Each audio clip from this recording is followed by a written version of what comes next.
Hi, everybody. This is Andrea Pocket. I am president and co founder of the Stigma-Free Mental Health Society. And I am super excited today to welcome you to our podcast, Stigma-Free Voices. And we have a very special guest today. I hope you will stick around to watch our podcast. If you watch it after, please do share on our Facebook, also located on our YouTube. And hello, Chantal. So wonderful to have you today. Thank you for joining me. Thank you for having me. Yeah, thank you. All right. So today we're going to delve into Chantal's work. And she is the executive director of Drug-Free Kids Canada. This is a very vital and important organization, and we are so happy to be connected to this nonprofit. So DFK, as I will refer to Drug-Free Kids Canada, is a national registered charity whose mission is to reduce the prevalence of problematic substance use by youth. Her work engages parents and youth to have ongoing non-judgmental dialogue about substance use to promote healthy decision-making and reduce cannabis and other substances related that cause harm. Chantal has worked in senior management roles in the private, public, and NGO sectors, where she's developed and implemented organizational strategic plans and developed a strong interest in social issues. So we'll talk a lot about that today. She's worked with Jack Layton as the National Deputy Director with the NDP of Canada and oversaw the organization during a phase of great transition. So earlier in Chantal's career, she spent 15 years working for advertising agencies, leading strategic communications for a number of national and local organizations, developing award-winning campaigns, and more. So Chantal, she is fluent bilingual en français and English, holds a bachelor's degree in communications from the amazing University of Ottawa. It's a wonderful, I know that university well, and a Master of Business Administration, MBA, from Laurentian University in Sudbury, Ontario, where I am from originally. So we were just talking, Chantal, about how cool it is that your husband is from Sudbury and I'm from Sudbury. There you go. Small world. It is a small world, definitely. But we're not here to talk about me. We're here to talk about you and your wonderful organization, Drug-Free Kids Canada. So in doing that, I was wondering if we could first and foremost talk about the mission of the organization, and particularly how you support parents, caregivers, and adults who work with young people. Yeah, well, thank you for giving me that opportunity. So as you mentioned earlier, Drug-Free Kids is about preventing problematic use by youth.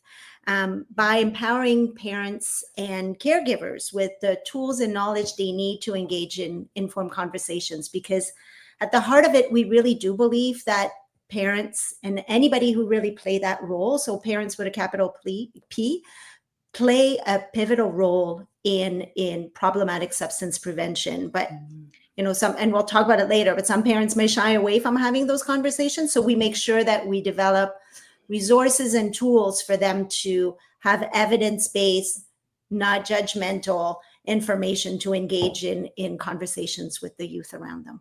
Yeah. And very stigma-free is from what I'm feeling when I hear you talk, and having open, honest, authentic conversations. And we do that at Stigma-Free around mental health, and substance use is so connected. And we'll talk a little bit later about that.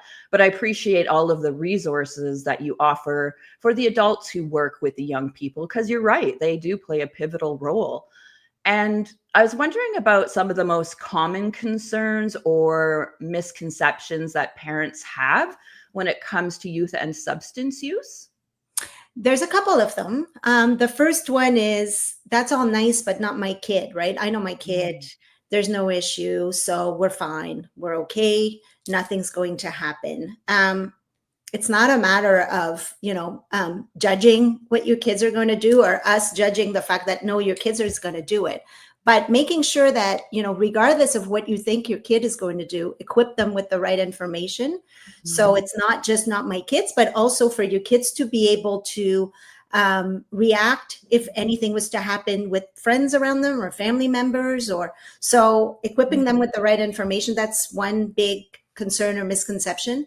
And the other thing too is some parents, because of different background, culture, or may shy away from having a conversation by thinking that it's going to be an incentive for kids to experiment, right? Thinking that, well, if they haven't thought about it, if all of a sudden I start talking about it, then maybe it will be, an encouragement to go and experiment. And that's not true. We know research shows that kids that are equipped with the right information will maybe delay usage or avoid problematic use altogether. So I think those are the main big three. Or also one more maybe, thinking, well, experimentation is just a phase.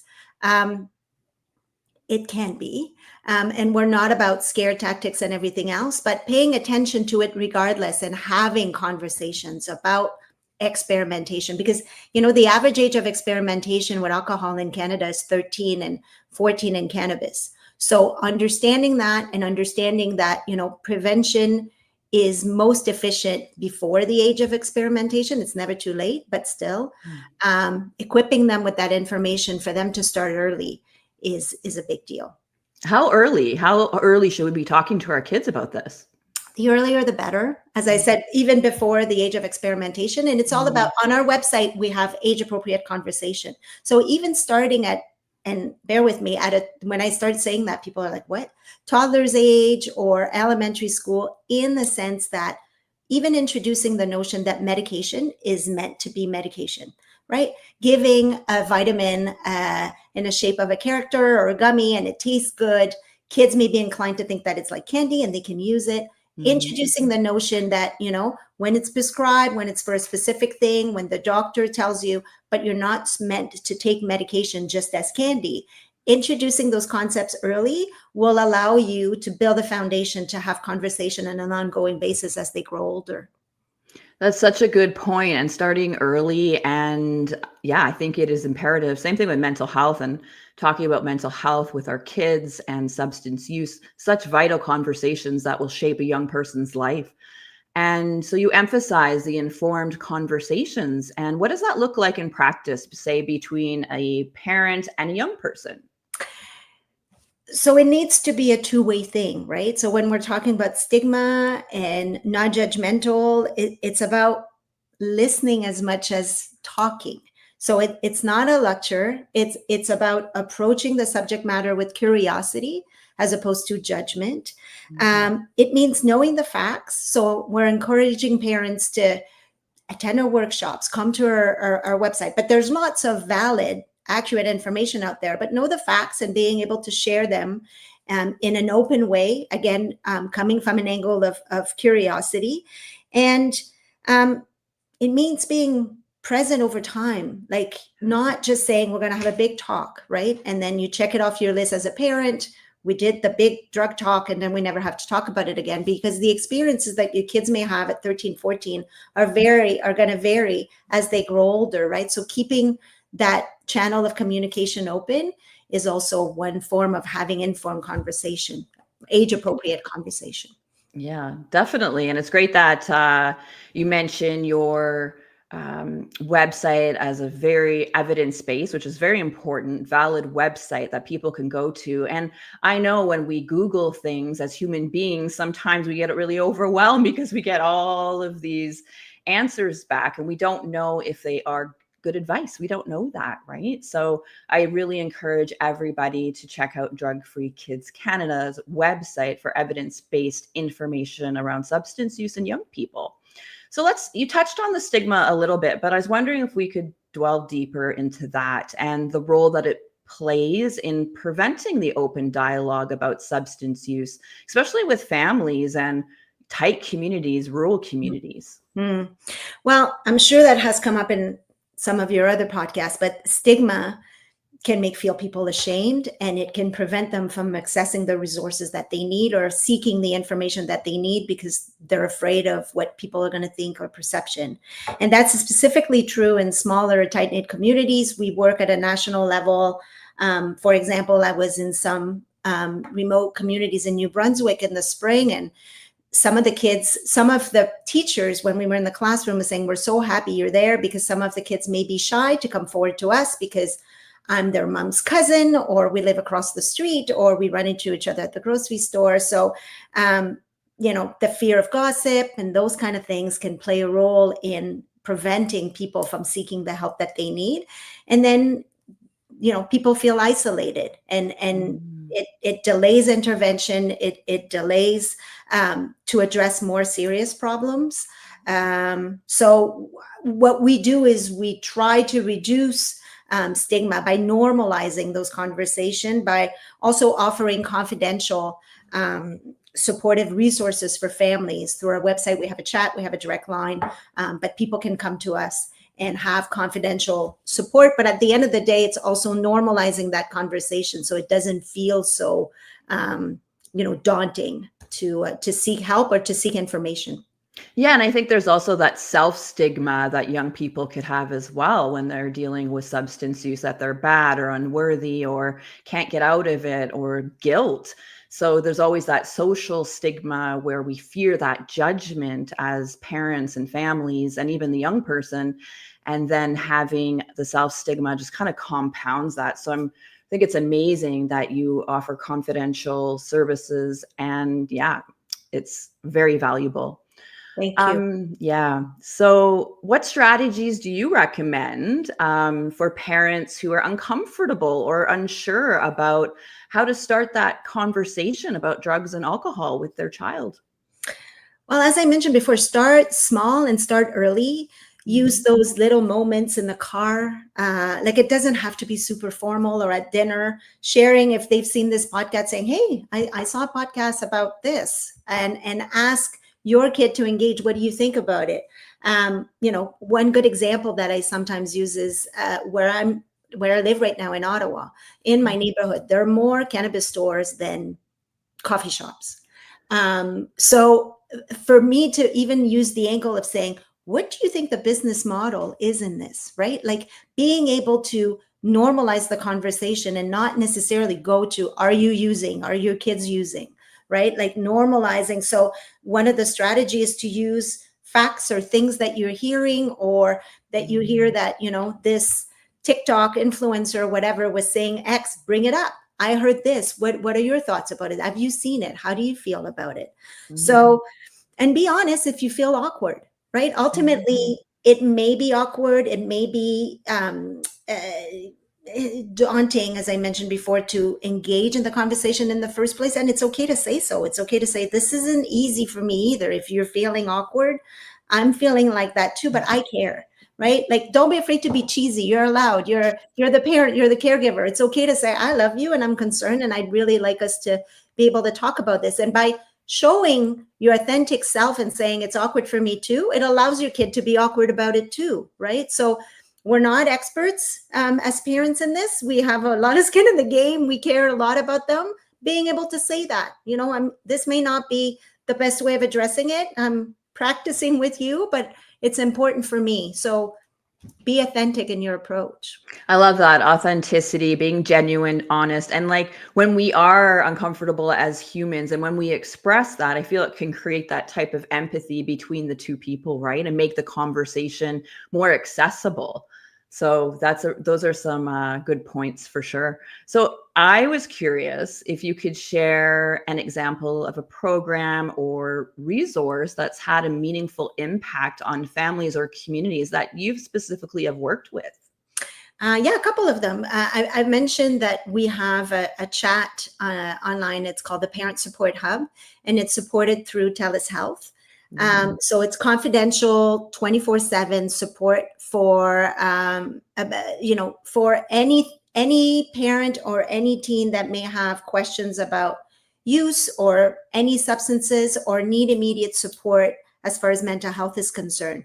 So as I said, it's 24/7 confidential, and we can offer up to 5 sessions of free psychotherapy, helping bridge that gap to access more permanent, long-term, publicly funded, but this is all free. It's offered, as I said, through TELUS Health, and people can come to us, and then families can fall back, because depending on where you live, you can be on a wait list to see a mental health care specialist for a while, for months, right? So in the meantime, to be able to access some of those resources. We're happy to provide that on our website. We're also in communities where we provide workshops, where we go in classrooms, where we also meet parents at night and allow them to have the same languages, the same tools to engage in conversation. So yeah, and we develop those tools as well for teachers and social workers, and also young adults studying to be teachers in Teachers College or social workers at a university level. We go and we equip them with the right information so they can see risk factors maybe in their classroom and intervene in a non-judgmental way, showing a lot of empathy. Yeah. Do you offer those workshops virtual, in person, or how does that work? Both. Oh, that's wonderful. Depending on the needs of the communities, we either do it virtually or we can go on site and provide some workshops. Amazing. And I love that you're partnered with TELUS. So are we with the TELUS Healthy Living Network. We have a new docuseries going up there soon. And it's nice to see you have TELUS as a partner. Wonderful. Like, that just brings so much credibility to organizations, and also making it affordable, free, as you mentioned. Yep. And getting people through to that next step, I think, is vital. And it's wonderful that they have partnered with you. Yeah, collective effort, right? So Yes. we're so happy to have corporate partners by our side who believe in our mission and are aligned with the principles that we have and are willing to help us financially to be able to deliver those for free. Because it's the same thing with our workshops in schools. We're funded by private family foundations and some corporate gifts that allow us to go into school and provide those workshops for free. Amazing. So, mentioning schools, how do schools and educators play a part in supporting youth through prevention and awareness? And how can they collaborate with families to make it really effective? Well, schools are often the first place that youth will be, encountering prevention messages. So we want to make sure that the educators feel equipped and have the tools to be able to talk about those and not feel intimidated, and work hand in hand with the families that they're supporting. So when schools and families work together, it's the best way to surround our kids and provide them with the tools that they need. So we believe that at a prevention and education level, we definitely always seek collaboration from teachers and school boards. But as well to give us access to even the parent community. So it's given us access to kids and providing them with the information that they need, but at the same time, equipping the parent community and the families. So again, to foster that collaboration and foster the fact that we're all speaking the same language and the kids feel supported. Yeah, 100%. Schools are where the kids are at, where they're learning. At Stigma-Free, we do similar presentations, more about mental health, obviously, but schools can play such an amazing role in these types of programming, and what a better place for them to learn, right? And if you allow me, so we do a tracking study every second year with a panel of parents and kids, and they answer confidentially, so we don't know who they are. But consistently every year, what's surprising is when we ask kids, who's the most reliable source of information for you on use and substances?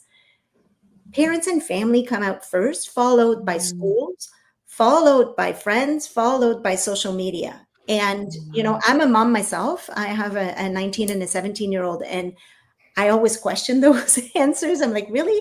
Parents but the important part here is reliable. So when parents are coming at it from an informed position with evidence base, as well as schools, kids will believe. Kids will turn and will trust that the information that they're being shared is accurate, and it allows them to ask questions. So schools play a pivotal role, and it just further supports the fact that we're saying parents play a pivotal role as well. Yeah, 100%. So what would you say to a parent or a caregiver who believes it's just too late to start these conversations with their young person? It's never too late. It's never too late wherever they are in their journey. At the end of the day, as I said, like, hold that cheesy position. I love you. I'm concerned. I care about you. I care about your health. So it may not look like they're listening at first, but they are.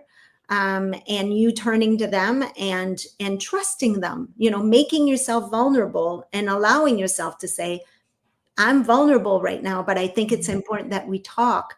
Again, in turn, as I mentioned before, we'll allow them to be vulnerable themselves. Maybe not at that time when you have picked, but you're planting the seed. So it's never too late. And if there's a breakdown in trust, I think it's a matter of acknowledging it and committing to moving forward and asking them, how can we move forward from here?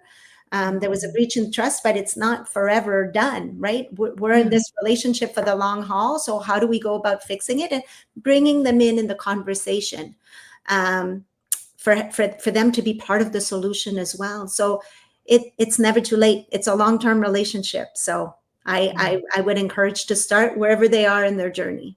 I love that. It's just really threading through being hopeful, right? And positive and understanding that things can change. I just love it. So thank you for that. And what gives you hope? Speaking of hope, what gives you hope in your work? And where do you see the biggest opportunity or change or impact over the next few coming years? Well, I'm inspired every day by the resilience of our youth and their curiosity, right? They want to know, they are willing to ask the tough questions. They are interested in the answer and the evidence that's being based. They are also interested in challenging you, which is a great way of, fostering critical thinking. So that's a good thing. But I'm encouraged by the fact that they are curious and they are open to have those conversations. And more, as I said, I see that there's more stigma-free conversations about engaging in those discussions regarding substance, but also regarding their own substance or substance of family members, right? And also parents allowing themselves to say, before I wouldn't want to talk about it because I was afraid I was going to be questioned about my own use, but being able to set that aside and for the sake of, building and consolidating a relationship, they're willing to go and have those conversations. So I think that the biggest opportunity when you're talking about before is starting earlier to have and using, all of the tools like the chat that we have and all of those things, but that to integrate that language, that stigma-free, that not gentle, that curiosity at an early stage. I think it's a great opportunity for families to, again, it's easier to start those conversations before experimentation start because the judgment is not so much there. It's more of the curiosity. So once that foundation is built, it's easier after when and if experimentation starts to be able to continue the conversation. Okay, perfect. Thank you so much. Okay, as we come to a close, I think it would be really important. You've given us so many amazing closing messages. I love how you talk about how it's never too late. Let's be authentic. You have a lot of evidence-based resources, a very credible, amazing partner, TELUS. You've given us so much today, but where can people find you? Share your website or anything where they can follow up with you or the organization. So they can find us at drugfreekidscanada.org. I must say that we're changing our names, actually, considering, again, the fact that we really want to be aligned with our, better aligned with our mission and principles and coming at it, again, from a not judgmental point of view. We found that there was an evolution in our activities, in our way. So they can still come to Drug Free Kids. They will still lend, but stay tuned because in the next couple of months, you will see a new name. I'm not at liberty to share it now, but it's coming. So I encourage parents to come to us, use the Parent Support Hub, use our phone line on social media as well. Drug Free Kids Canada. We're present on all platforms. Well, amazing. We look forward to that rebrand and that redirection to the new website, and that'll be great. So people, when they search and go to the current, which will then be the old, you'll definitely find you. So yeah, we went through a rebrand too. I totally understand. And it's a big job, but I'm sure it'll be very rewarding for you and your organization. Indeed. Indeed. Thank you. Thank you. Well, thank you, Chantal. I really enjoyed our conversation today. Yeah, appreciate all that you and your organization does. And everybody, once again, if you are watching this after the fact or during for the podcast, we would love if you would share it. Some very vital information around drugs-free kids and really about talking with your young person about the things that matter and substance use. Mental health is deeply connected, and we need to take care of our kids, and we know they deserve it. So thank you so much, everybody. Chantal, stay on the line so I can say goodbye to you. And everyone, have a wonderful day. Thank you. Thank you.